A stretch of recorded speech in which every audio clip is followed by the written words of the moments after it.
Eu convido os irmãos a abrirem suas Bíblias comigo. 1 Pedro, capítulo 2. Obrigado, Mateus. 1 Pedro, capítulo 2.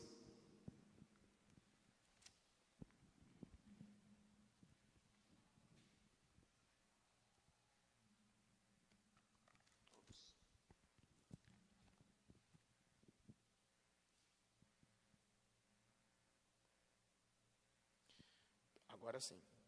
1 Pedro 2, nós leremos do versículo 1 até o versículo 10. 1 Pedro 2, de 1 a 10, que diz assim: Portanto, livrem-se de toda maldade, de todo engano, hipocrisia, inveja e toda espécie de maledicência. Como crianças recém-nascidas, desejem de coração leite espiritual puro, para que por meio dele cresçam para a salvação, agora que provaram que o Senhor é bom. À medida que se aproxima dele a pedra viva, rejeitada pelos homens, mas escolhida por Deus e preciosa para ele, vocês também estão sendo utilizados como pedras vivas na edificação de uma casa espiritual, para serem sacerdócio santo, oferecendo sacrifícios espirituais aceitáveis a Deus por meio de Jesus Cristo. Pois assim é dito na Escritura: Eis que ponho em Sião uma pedra angular, escolhida e preciosa, e aquele que nela confia jamais será envergonhado. Portanto, para vocês, os que creem, esta pedra é preciosa, mas para os que não creem, a pedra que os construtores rejeitaram tornou-se a pedra angular, e pedra de tropeço e rocha que faz cair. Os que não creem tropeçam, porque desobedecem à mensagem para o que também foram destinados. Vocês, porém, são geração eleita, sacerdócio real, nação santa, povo exclusivo de Deus, para anunciar as grandezas daquele que os chamou das trevas para a sua maravilhosa luz. Antes, vocês nem sequer eram povo, mas agora são povo de Deus. Não haviam recebido misericórdia, mas agora a receberam. Vamos orar? Feche seus olhos. Pai, em nome de Jesus, eu te agradeço por estarmos aqui como igreja, um grupo pequeno aqui, aqueles que estão em casa. E obrigado, ó Pai, porque a gente pode cantar louvores ao teu nome, podemos conhecer novos membros. Mas agora nós abrimos a tua palavra e nós te pedimos, ó Deus, abra o nosso coração, abra o nosso entendimento para que possamos entender as maravilhas da tua lei. Edifica a tua igreja, ó Pai, pois é no nome de Jesus que eu oro e agradeço. Amém. Eu me lembro que no ano de 2001 eu tive a oportunidade de estar na Europa, especificamente na Inglaterra, no Reino Unido, e lá eu conheci várias catedrais, né? Praticamente toda cidade que você vai tem uma catedral, ou às vezes mais de uma catedral, e é a coisa mais linda, né? Eu particularmente, sempre quando eu vou à Sé, sempre quando eu vou ali na Praça da Sé, eu costumo entrar na Catedral da Sé também.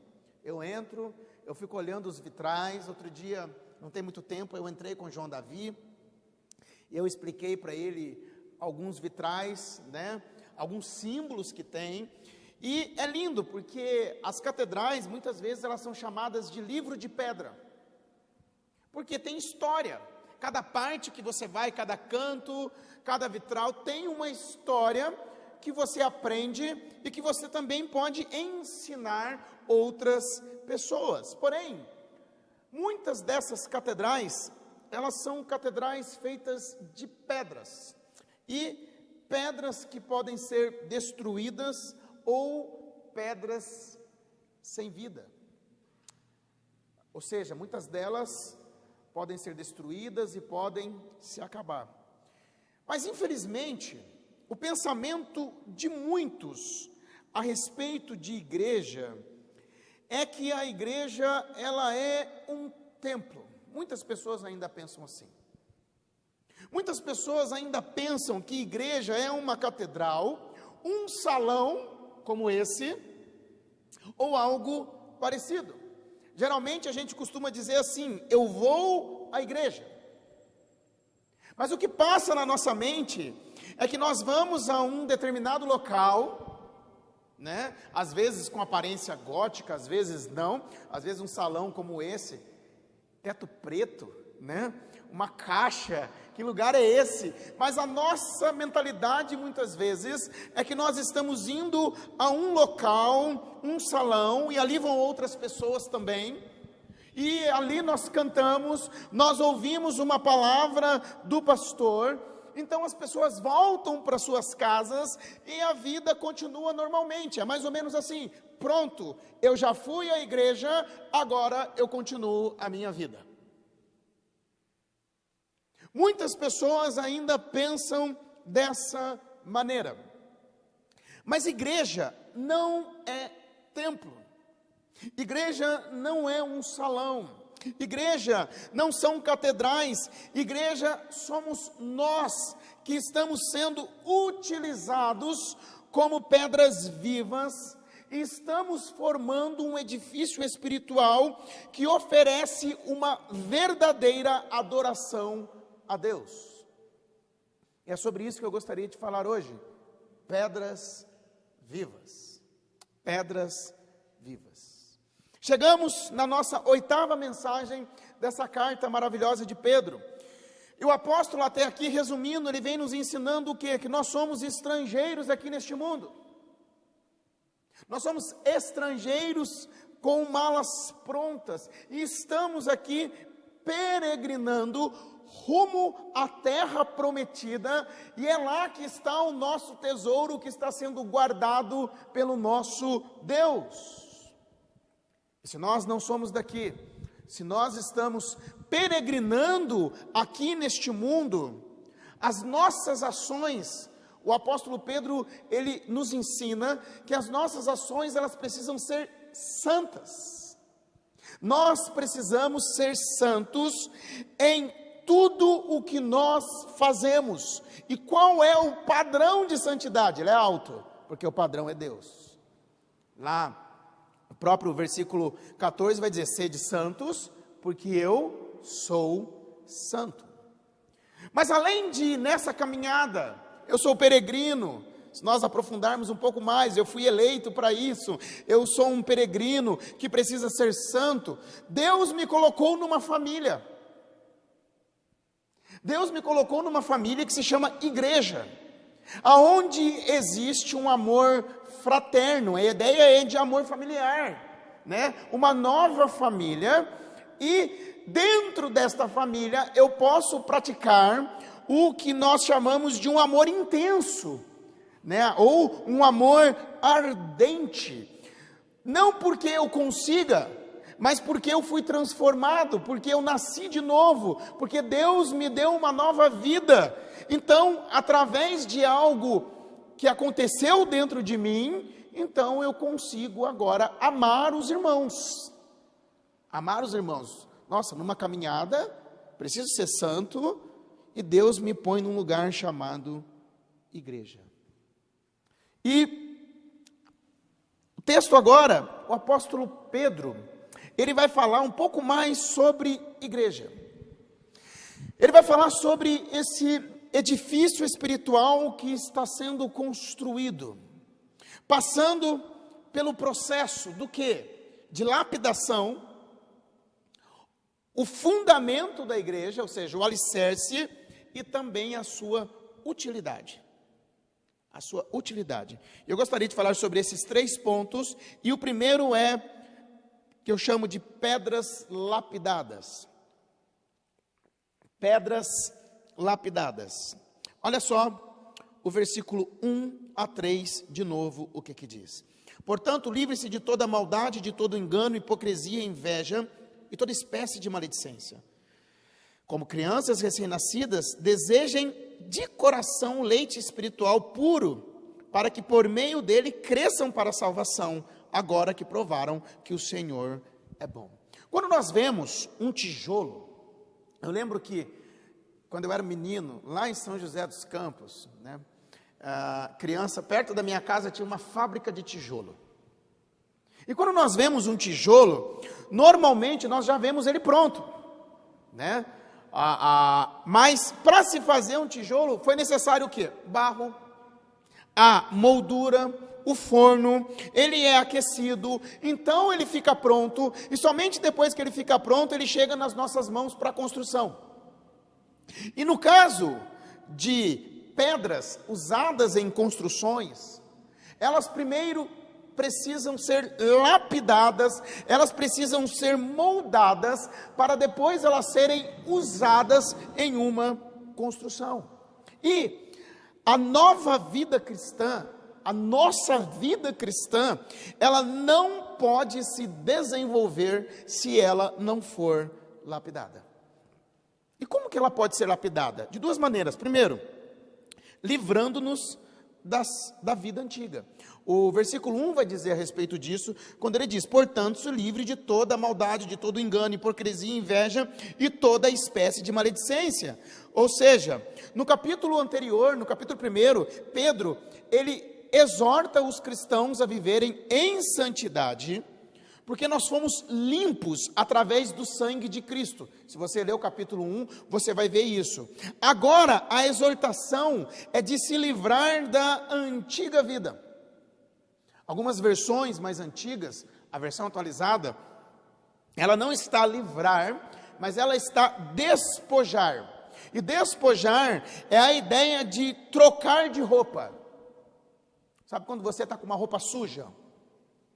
E você fala, eu preciso trocar de roupa. Você toma banho e você então põe uma roupa limpa. E a ideia é, eu preciso me livrar da minha antiga vida que é suja. E ele vai fazer uma lista aqui, toda maldade, engano, hipocrisia, inveja e toda espécie de maledicência. Queridos, nós por natureza, nós somos maus, nós somos pecadores. A Bíblia, ela diz que o coração do homem, ele é desesperadamente corrupto, e não é o que entra que nos contamina, mas é o que sai de nós. Nós somos depravados, mas quando Cristo entra em nossas vidas, quando nós nascemos de novo, nós somos lavados pelo sangue de Jesus, mas nós continuamos uma caminhada aqui, e nessa caminhada, Deus nos capacita a abandonarmos a nossa antiga vida por causa da sua graça. Geralmente quando nós pregamos sobre a graça de Deus, nós pregamos somente sobre a salvação que a graça nos traz. Porque pela graça sois salvos, mediante a fé, e isto não vem de vós, é dom de Deus.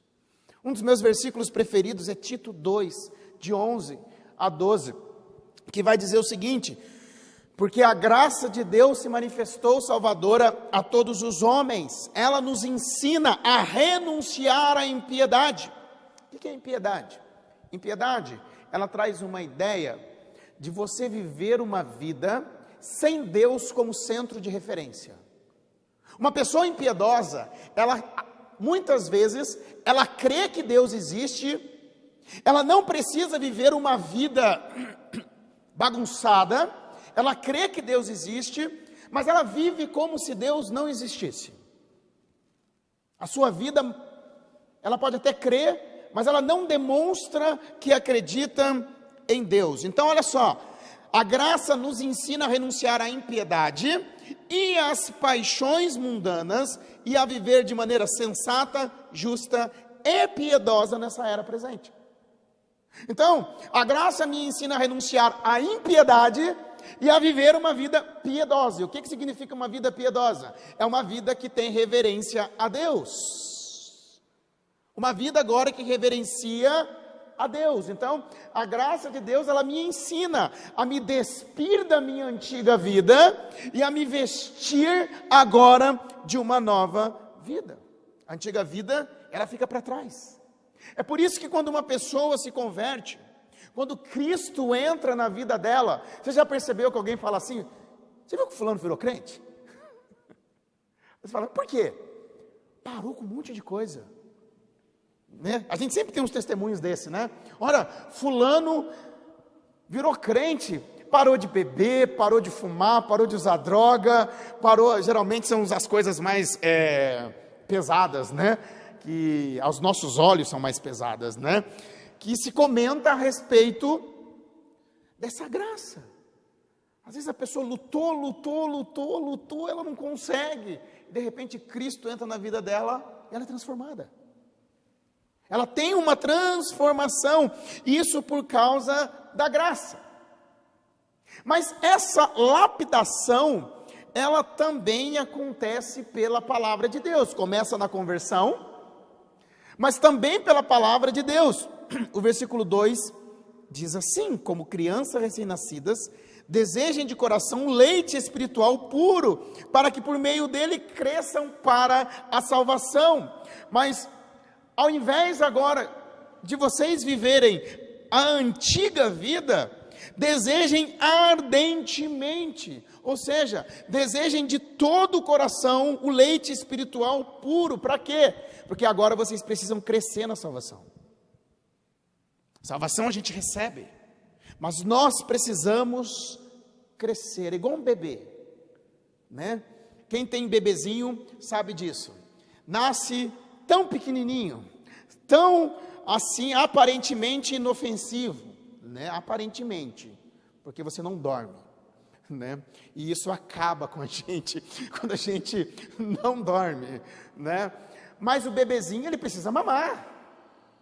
E às vezes está ali aos berros, e é de madrugada, e é de tarde, e é de dia, é de noite, é de manhã, é tudo que é hora, e está mamando, e está crescendo. Aí você fica 2, 3 meses sem ver a criança, aí quando você olha a criança, você fala, meu Deus, como ela cresceu. Que é o que tem acontecido aqui na igreja. Segundo a AF, quando nós todos voltarmos para os cultos, 2 coisas estarão diferentes. As crianças estarão grandes, e os pais estarão gordos. As crianças estarão grandes e os pais estarão gordos, porque de repente a gente olha as crianças e a gente fala, meu Deus, como está grande. A criança está mamando, a criança está crescendo, né? Eu fico olhando o tamanho das nossas crianças, mas ela precisa mamar.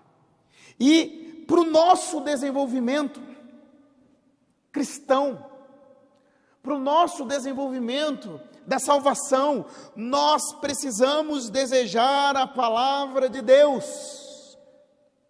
Nós precisamos desejar a palavra de Deus, porque é ela que vai trazer santificação na nossa vida. Eu não falei sobre a santificação aqui, sobre o se despir.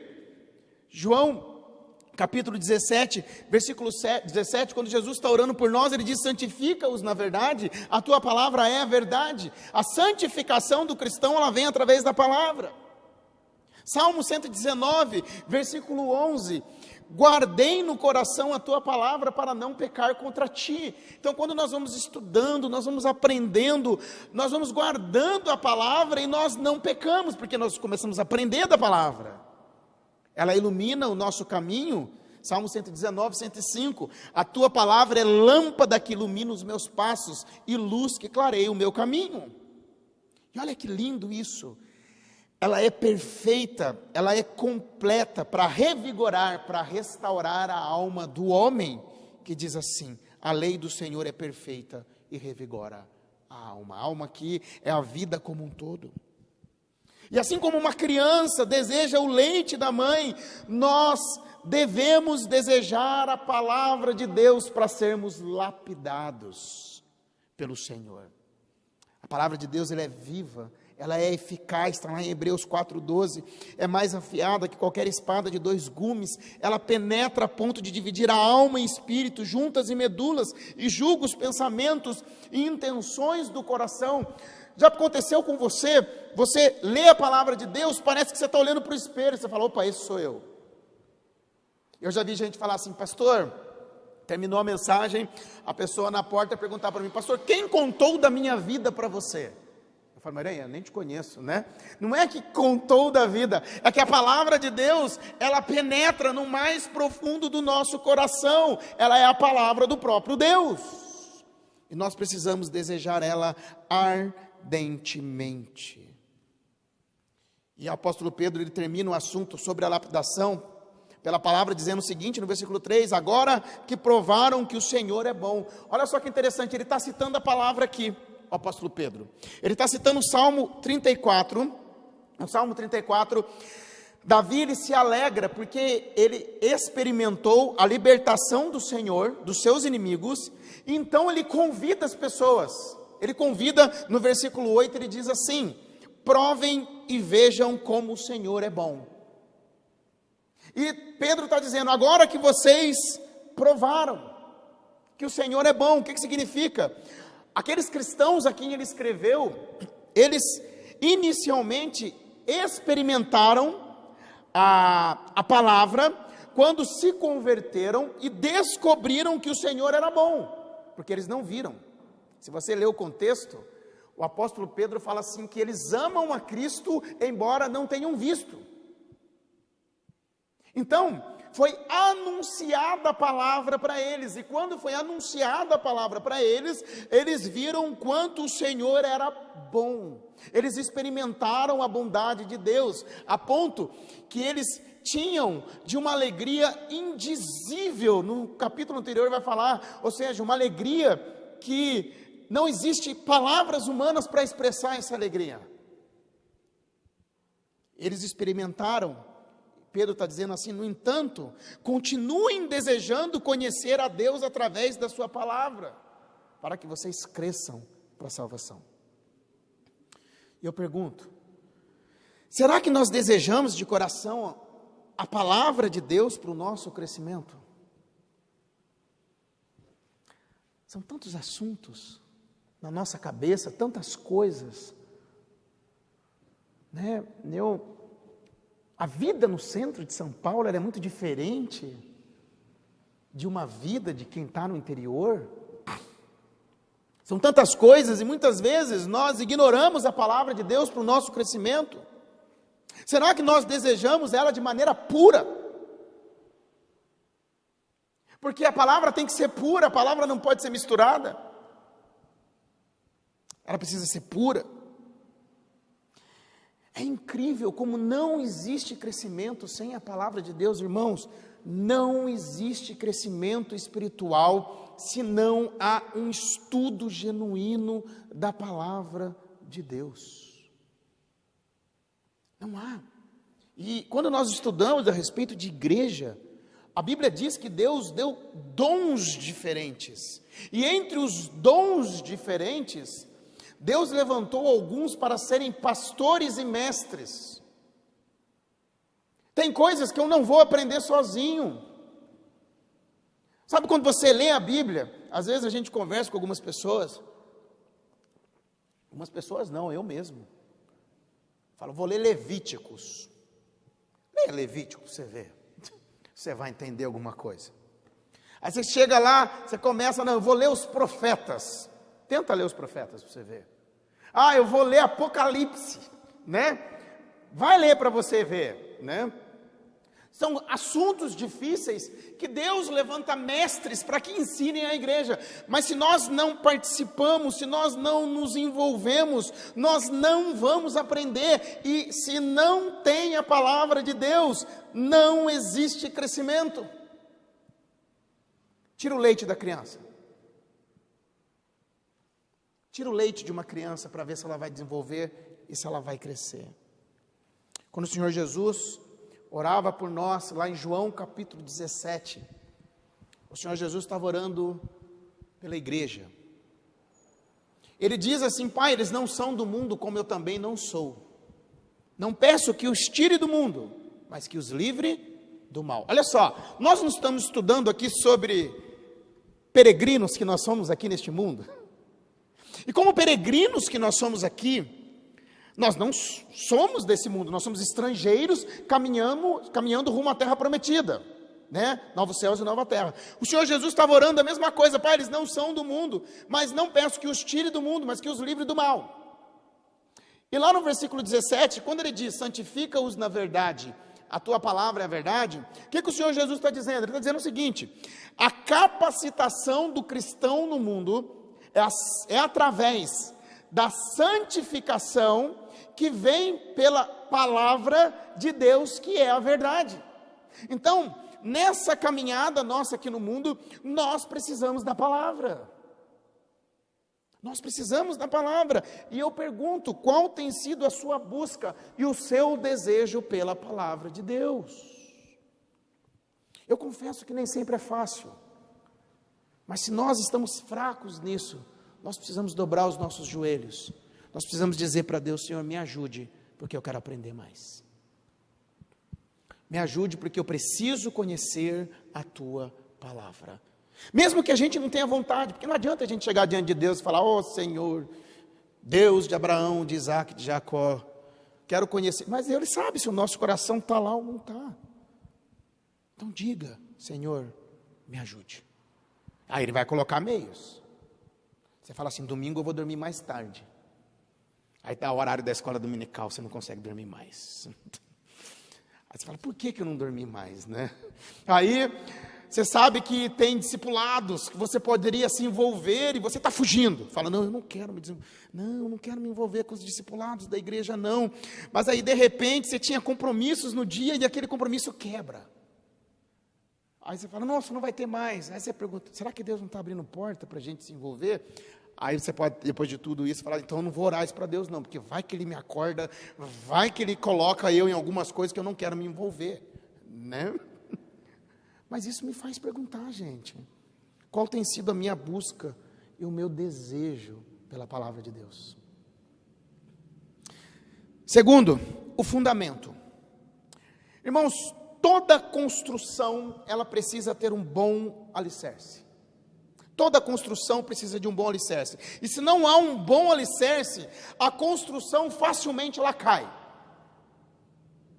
Facilmente ela cai. E o texto diz que essa construção espiritual, nós primeiramente falamos de pedras lapidadas, que essa construção espiritual, ela tem Cristo como a pedra angular. Olha o versículo 6 e versículo 7, o que diz? Diz assim: assim, pois, é dito na Escritura: eis que põe em Sião uma pedra angular escolhida e preciosa, e aquele que nela confia jamais será envergonhado. Portanto, para vocês, os que creem, esta pedra é preciosa, mas para os que não creem, a pedra que os construtores rejeitam tornou-se a pedra angular, e o versículo 8 vai dizer: pedra de tropeço e rocha que faz cair. Cristo é a pedra angular. E no versículo 6 aqui, o apóstolo Pedro, ele está citando Isaías 28:16. Por quê? Lembra que o povo, eles estavam no exílio, e essa passagem é uma passagem que o profeta fala sobre Deus reconstruindo o seu povo como um edifício após o exílio. Por quê? No Antigo Testamento existia o templo. O templo era o centro da adoração. Então o povo se reunia no templo, aonde existia o sacerdote, e ali eles adoravam a Deus, mas eles foram para o exílio, e no exílio não tinha templo. Então, o que acontece? Deus está dizendo o seguinte, que Ele vai reconstruir o povo como um edifício após o exílio. O povo vai ser um edifício agora. Então, o apóstolo Pedro, ele aplica esta passagem à igreja, mostrando Cristo como a pedra angular, edificando o seu povo como um edifício espiritual. O que é uma pedra angular? Às vezes é difícil entender o que é uma pedra angular. Mas uma pedra angular na construção de um edifício é a primeira pedra assentada, como é chamado às vezes de a esquina do fundamento. Ou seja, ela é uma espécie de prumo que une duas paredes. Para o nosso entendimento aqui, sabe quando uma casa está sendo construída e levanta põe concreto, ferro na esquina? Coluna. Tá? Levanta uma coluna e da coluna vem uma parede aqui e uma parede aqui. Aí tem outra coluna lá que vai fazendo as paredes em volta da casa. Então, Cristo como pedra angular quer dizer o seguinte, que ele é a primeira pedra assentada, que vai unir as paredes, duas paredes especificamente. Alguns teólogos vão dizer que Cristo é a pedra angular que une o Antigo Testamento, o Novo Testamento, ou seja, os profetas e os apóstolos, e os gentios e os judeus. Aquele que é o fundamento, Cristo é aquele que sustenta a igreja, e Cristo é aquele que une a igreja. Ele é a base da igreja. Ele é a base. Se uma casa não tem uma coluna, tenta construir para ver se ela para de pé. No Brasil eu não sei, mas pega um lugar que tem terremoto, que tem furacão, para ver se vai aguentar, ou quanto tempo dura uma casa. Cristo é o fundamento, aquele que sustenta, aquele que une a igreja. Mas olha que interessante, ele não é uma pedra qualquer, mas ele é uma pedra viva. Olha o versículo 4, o que diz? Diz assim: à medida que se aproximam dele, a pedra viva. Olha que interessante, muitas construções de igrejas são feitas de pedras, mas pedras que não têm vida. Mas essa aqui, ela já começa com vida no alicerce. Gente, a igreja ela tem vida já no seu alicerce, e Cristo, ele é chamado de pedra viva, por quê? Porque ele ressuscitou dos mortos, ele tem vida eterna dentro de si, Cristo é o fundamento, ele é a fonte de toda a vida espiritual, toda a vida depende dele, toda a vida depende de Cristo, né? Então, ele é o fundamento, mas ele também é um fundamento vivo. Ele é a pedra viva. Mas além de ser pedra viva, ele também é pedra de tropeço. Pedra de tropeço, versículo 7, versículo 8 diz assim: portanto, para vocês, os que creem, esta pedra é preciosa, mas para os que não creem, a pedra que os construtores rejeitaram tornou-se a pedra angular, e pedra de tropeço, ou rocha que faz cair. Os que não creem tropeçam porque desobedecem a mensagem para o que também foram destinados. Cristo é uma pedra de tropeço para aqueles que o rejeitam. Para quem rejeita Cristo, ele se torna uma pedra de tropeço. Versículo 7, o apóstolo Pedro, ele cita o Salmo 118, versículo 22, sendo uma referência ao rei de Israel, quando ele era exaltado por Deus, enquanto os outros desdenhavam dele. Imagina o rei sendo exaltado, e as pessoas olhando e desdenhando daquilo. E aqueles que rejeitam a Cristo, que o desdenham, que são incrédulos em relação a ele, esses tropeçarão. E que tipo de tropeço que é esse? É estar andando ali na rua, de repente tem uma pedra que se soltou, você bate o pé nela, trupica e cai. É esse tipo de tropeço que está dizendo aqui? Não. Ou seja, quando Deus ele vai submeter os incrédulos ao seu juízo, aqueles que não creem em Cristo, eles serão julgados. E aqui está falando do julgamento final. E o apóstolo Pedro ele diz algo aqui que às vezes mexe com o nosso coração, que diz assim: para isto eles foram destinados. Para isso eles foram destinados. O que ele quer dizer com isso? O propósito do apóstolo aqui com esse comentário é consolar os seus eleitores. Os seus eleitores não, eleitor é quem vai votar, né? Os seus leitores, tá? Leitores. Ele vai mostrar que a rejeição de Cristo e até mesmo a incredulidade hostil que de todos os lados confrontava esses cristãos, elas foram preditas por Deus desde o Antigo Testamento. Ou seja, quando você está lendo lá nos Salmos, quando você está lendo nos profetas, essa rejeição ela iria existir. Ela existiria. Mas ele está dizendo que além de serem preditas no Antigo Testamento, elas também foram planejadas por Deus e estão dentro do seu plano para o mundo. Lembra que eu disse, uma das primeiras mensagens, que quando o texto de Pedro, ele diz que nós fomos eleitos segundo a presciência de Deus, está lá no versículo 2, 1, 2.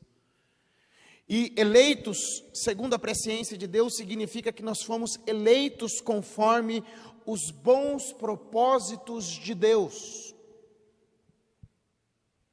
E isso significa que mesmo os tempos em que nós vivemos, mesmo as lutas que nós passamos, e mesmo aqueles que estão à nossa volta, rejeitando a Cristo e nos insultando por causa disso, isso não escapa do controle de Deus. Isso não escapa do controle de Deus. Mas, e quanto aos cristãos?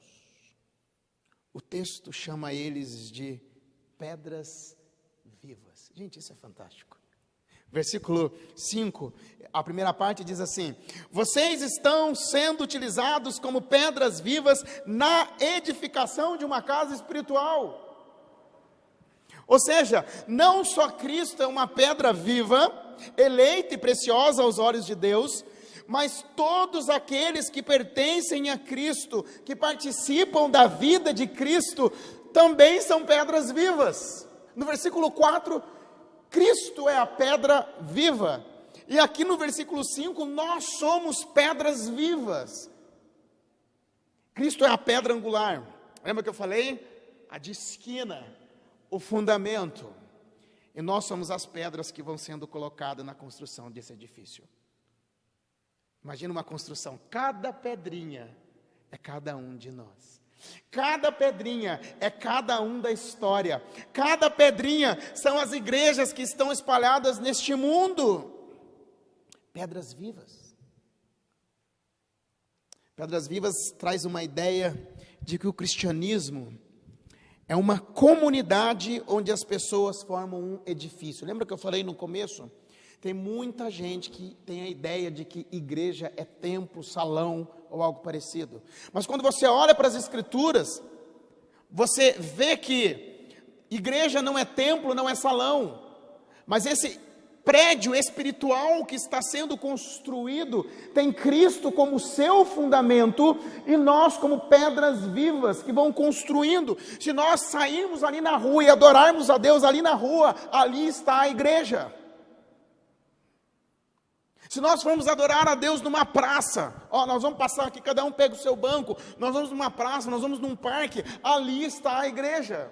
Porque a igreja não é templo, e o que me dói é que como tem gente que briga por causa de templo. Jesus vai voltar, e eles vão ficar, porque templo não é igreja. Igreja somos nós,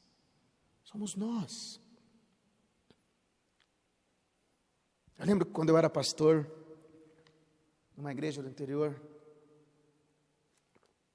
e nós ganhamos um piano. Nós ganhamos um piano bonito. Aí o piano foi posto. No dia que eu falei para a igreja, irmãos, nós ganhamos o piano. Que lindo.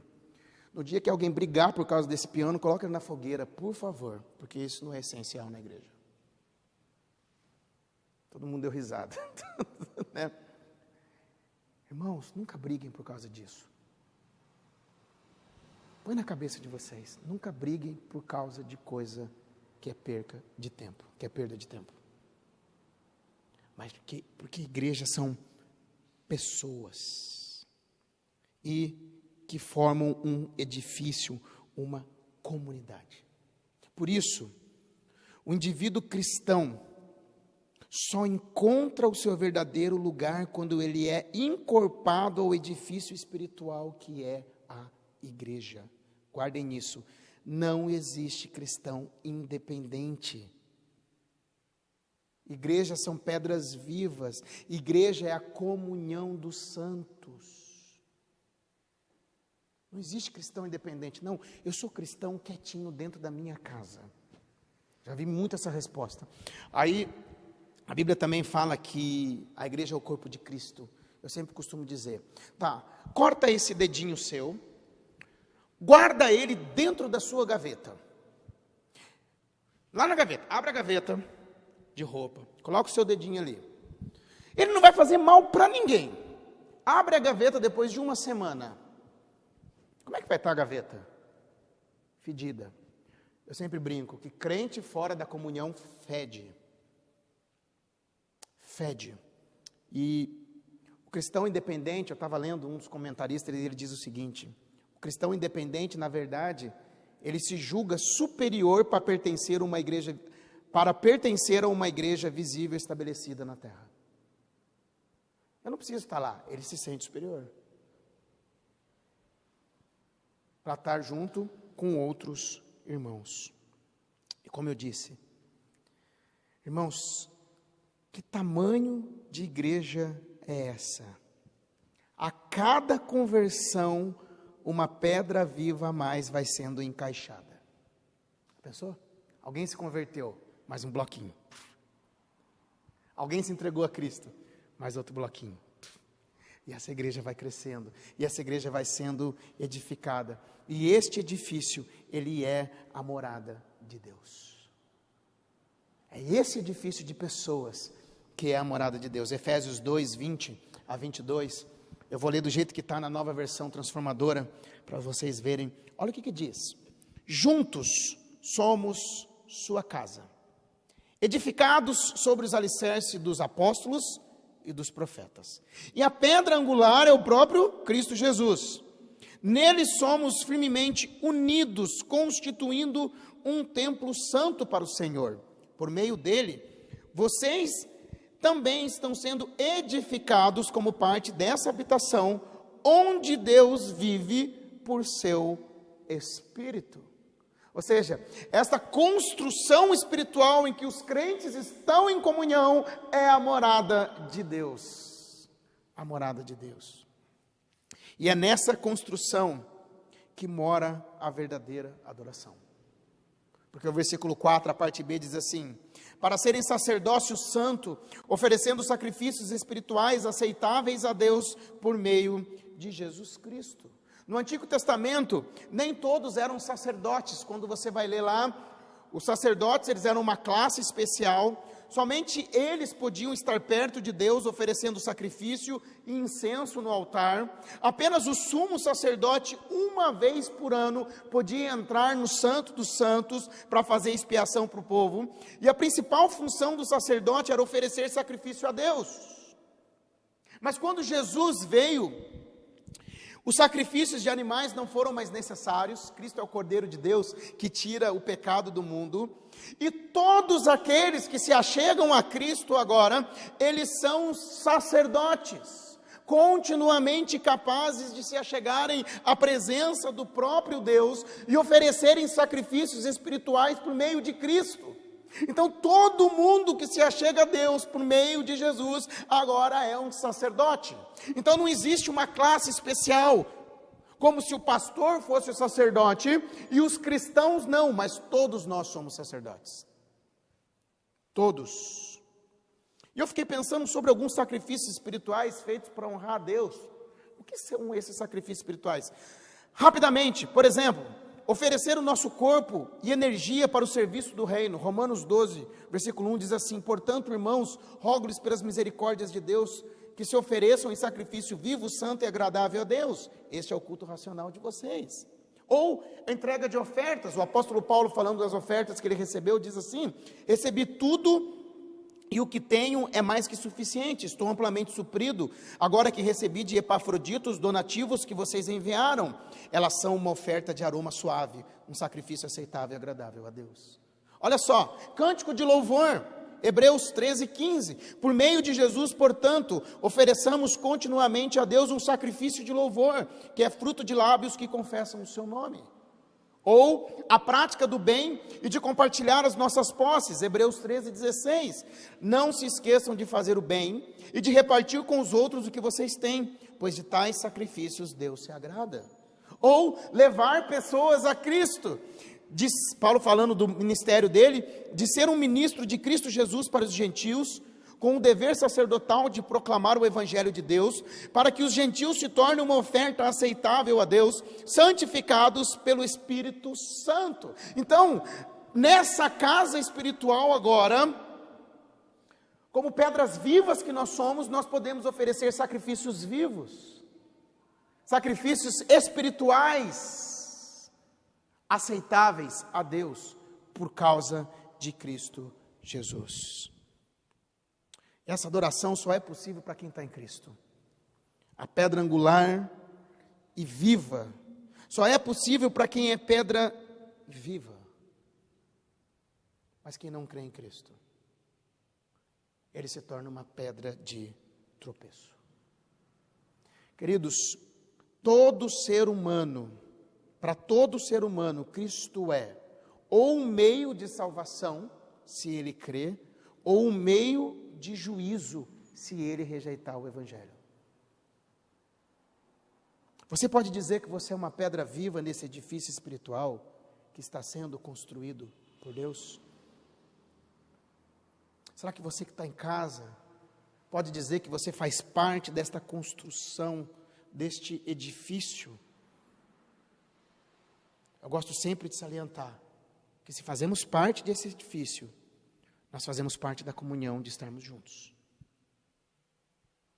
Será que você pode dizer que você faz parte desse edifício? E eu pergunto, você que é pedra viva, como você tem sido como pedra viva? Você tem estado junto com os irmãos, ou você tem tentado viver um cristianismo isolado? Você tem oferecido também sacrifícios espirituais aceitáveis a Deus? E nós citamos somente alguns deles aqui, entre eles, me oferecer para o trabalho do reino de Deus, ou através dos meus cânticos, através das minhas ofertas, do meu compartilhar, ou levando pessoas a Cristo. Tudo isso me faz avaliar como eu tenho sido como pedra viva.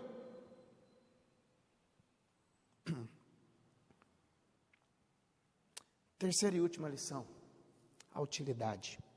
Versículo 9, versículo 10 diz assim: vocês, porém, são geração eleita, sacerdócio real, nação santa, povo exclusivo de Deus, para anunciar as grandezas daquele que os chamou das trevas para a sua maravilhosa luz. Antes vocês nem sequer eram povo, mas agora são povo de Deus. Não haviam recebido misericórdia, mas agora a receberam. Olha só, nós fomos salvos por Jesus. Nós devemos nos livrar da nossa antiga vida, nos apegarmos à sua palavra.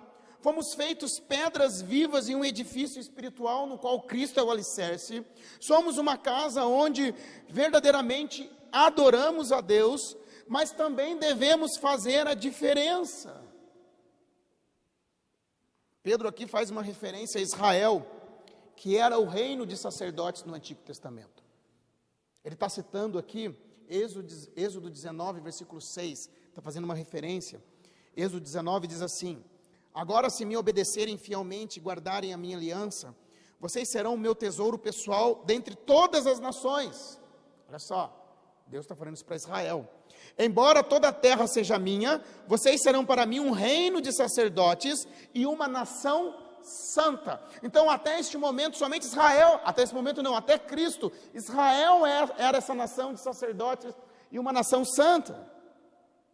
Mas agora, todos aqueles que estão em Cristo, eles são pedras vivas e eles são sacerdotes, porque ele começa dizendo assim: vocês, porém, são.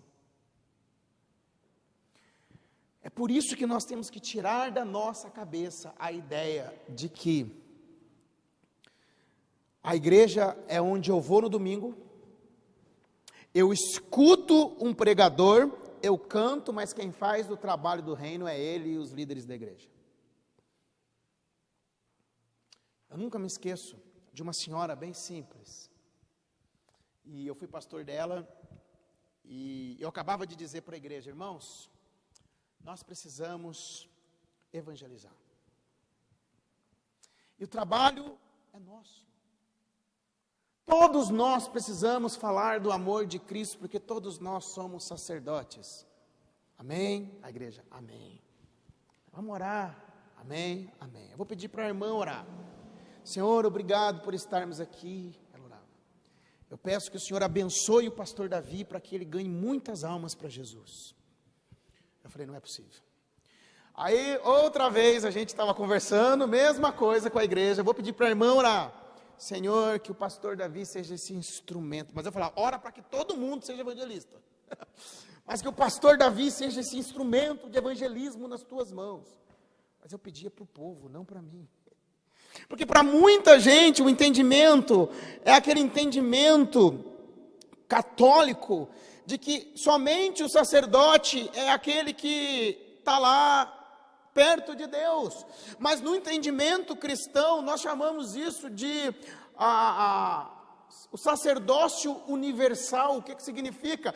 Todo crente em Cristo Jesus é um sacerdote. Para quê? Para anunciar as grandezas daquele que nos chamou das trevas para a sua maravilhosa luz. Então esse trabalho é meu, esse trabalho é seu que está sentado no sofá da sua casa, e esse trabalho é de cada um que está aqui.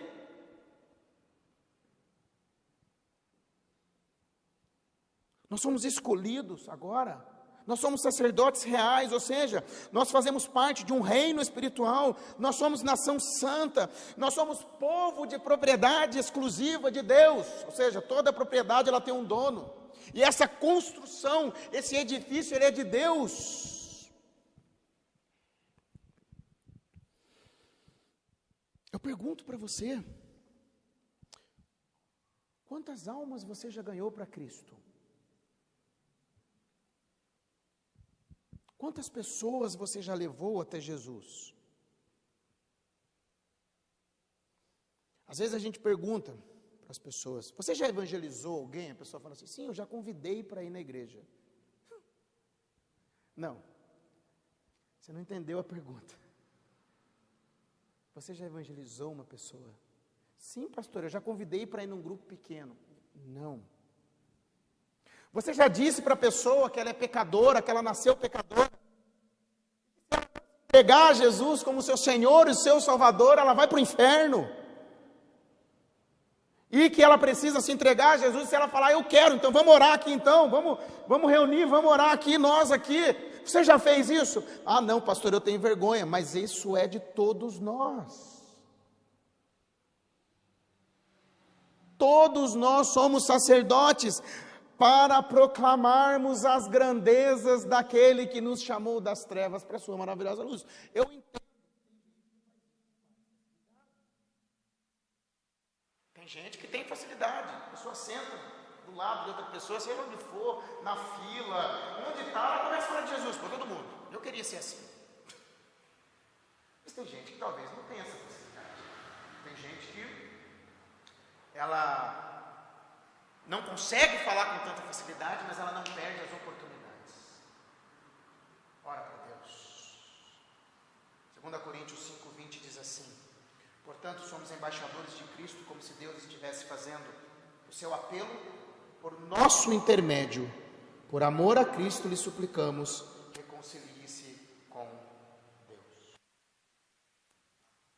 Pedro ainda vai dizer que antes nós não éramos povo, mas agora nós somos. Nós não tínhamos alcançado misericórdia, mas agora nós alcançamos. Eu pergunto, eu tenho sido uma pedra útil no reino de Deus? Eu tenho sido um porta-voz do Evangelho? Queridos, igreja não é templo. Igreja não é salão. Igreja não é catedral, igreja somos nós. E olha só, que estamos sendo utilizados como pedras vivas. Utilizados como pedras vivas. E estamos formando um edifício espiritual que oferece uma verdadeira adoração a Deus. Pedras vivas. Gente, que edifício. Cristo é o fundamento. E nós somos pedras que vão sendo colocadas. E nesse edifício espiritual mora a verdadeira adoração. E o propósito dele é proclamar as grandezas daquele que nos chamou das trevas para a sua maravilhosa luz.